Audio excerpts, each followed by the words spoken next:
Hey, first of all, Caryn, I have to ask you, what are you wearing today? Because is this a leather maxi skirt? It is, yes. It's amazing, absolutely amazing. Well, I actually love leather because it doesn't date, you know, and it doesn't wear in the same way. So it's a great investment buy. And I have had this for quite some time, and it comes out marvellously, you know. And so, do you think there is something to be said for people investing in like good quality fabrics, well-made pieces, rather than the really fast fashion £10 dresses that just kind of get worn once and end up in landfill? well, I mean, I do in as much that then you take a pride in what you're wearing.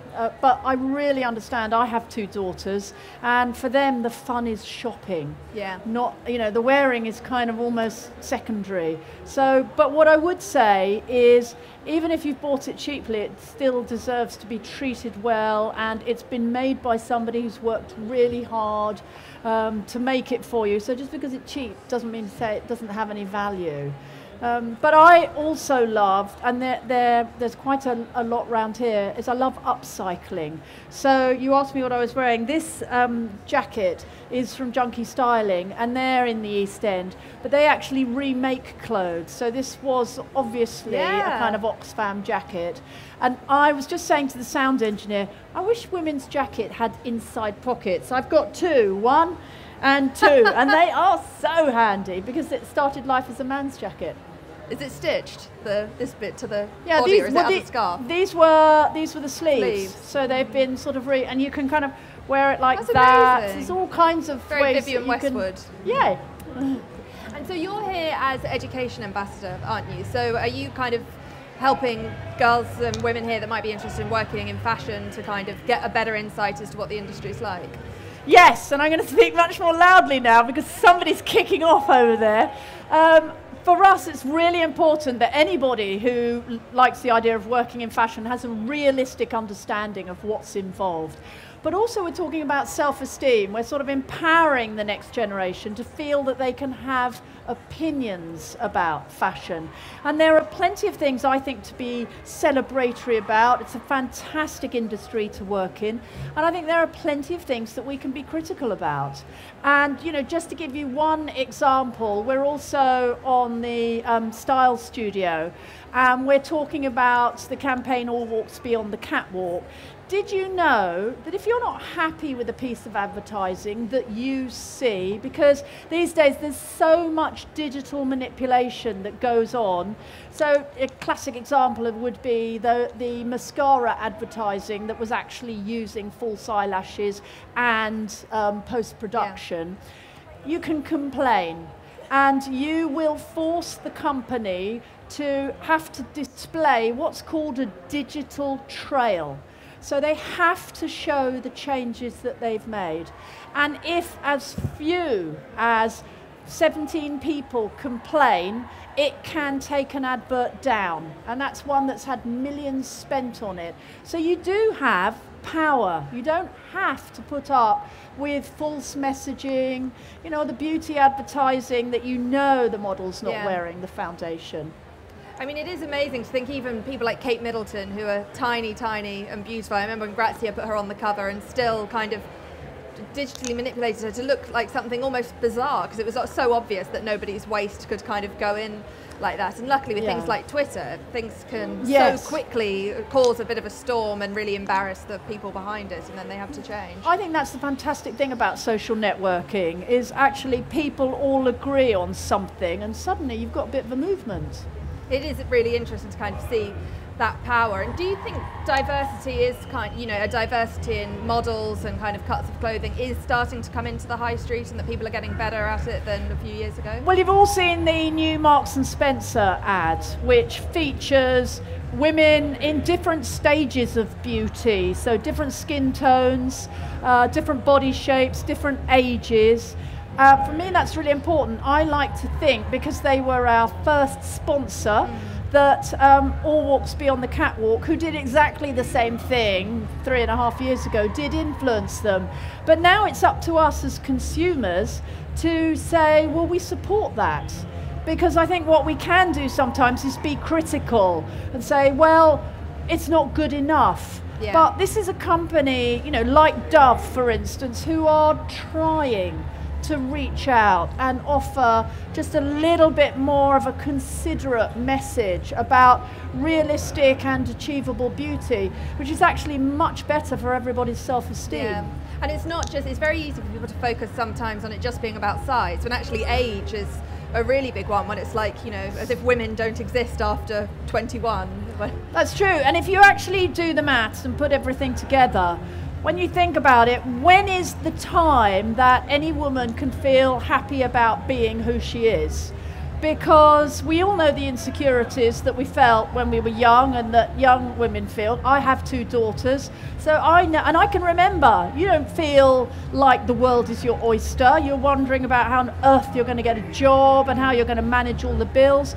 And then suddenly, before you know where you are, you've got beauty companies telling you that you're losing your looks and you've got to worry about aging, when in fact, you know, you've barely begun to live. And I think we are all actually involved in that feeling of wanting to change things. I think consumers, people in the industry like myself who are active, is that it's actually not good enough. Yeah. Do you think blogging helps, and that people are getting role models from people that they wouldn't necessarily have seen in a magazine, but suddenly you're seeing, you know, the gorgeous size 16 girl who's got an amazing sense of style and is writing about it? There you go. You see, absolutely. I think it's lovely to be able to tune in to what you're doing, see what you're wearing, see what your opinions are, and actually relate to somebody who has a much more realistic body shape and a love of fashion, and isn't a model who's been, you know, styled and constructed.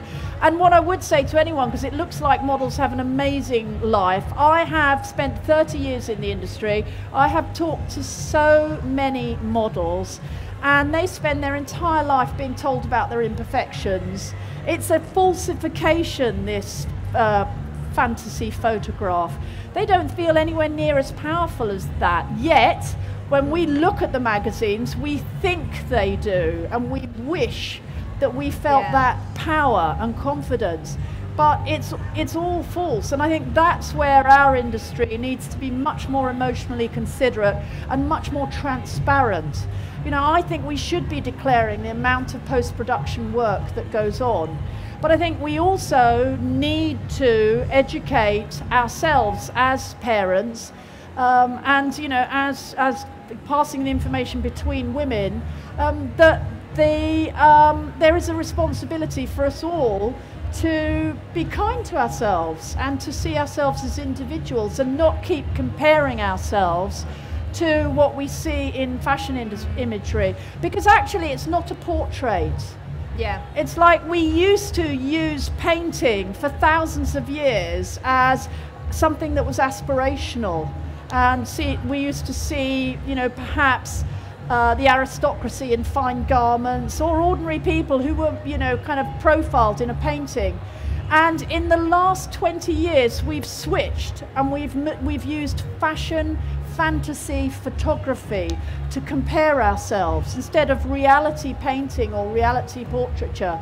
And it's not real. So it is I think it's quite worrying that in our own minds we think that fashion fantasy is real. And there was an amazing story that a stylist told the other day in one of the seminars. She said she worked on a girl band, she styled them up, they were happy with their look, but the record company authorized an enormous amount of post-production work on them. So, you know, faces were completely wiped clean of any character, bodies were changed, you know, skin was made to look alabaster smooth. And when they saw the photo, first of all they went, well, that doesn't look like us. Oh, but we look like models, we look amazing. So then they decided they liked it. Then they went on tour with their incredible wardrobe of clothing that the stylist had got put together for them. And when they came back, they said to the stylist, yeah, but we weren't very happy because we didn't look anything like we did in our photos. Yeah. Duh. You know, but that's the interesting thing, is that they even knew that that amount of airbrushing had gone on, and yet they were still confused that they didn't look like that in the photographs. And I think that's the biggest message for us to get out to women everywhere, is that actually there needs to be some kind of boundaries and policing, ideally from us in our own industry, but obviously celebrities have enormous control, and it's an agreement that magazines have to make individually with celebrities, but certainly as knowledgeable women who love fashion, we actually need to go to the mirror and not compare ourselves with imagery that has been falsified. It is. And do you think it's becoming a problem for men as well, and like teenage boys growing up? I do. I sit on parliamentary roundtables now because the government ministers, Lynn Featherstone and Jo Swinson, are really looking at how it's affecting mental health amongst young people, and how they can help perhaps in education in schools. And so we know it's affecting boys as well. Yeah. And just thinking about trends. Yes, quickly. happy smiley. Shiny, shiny.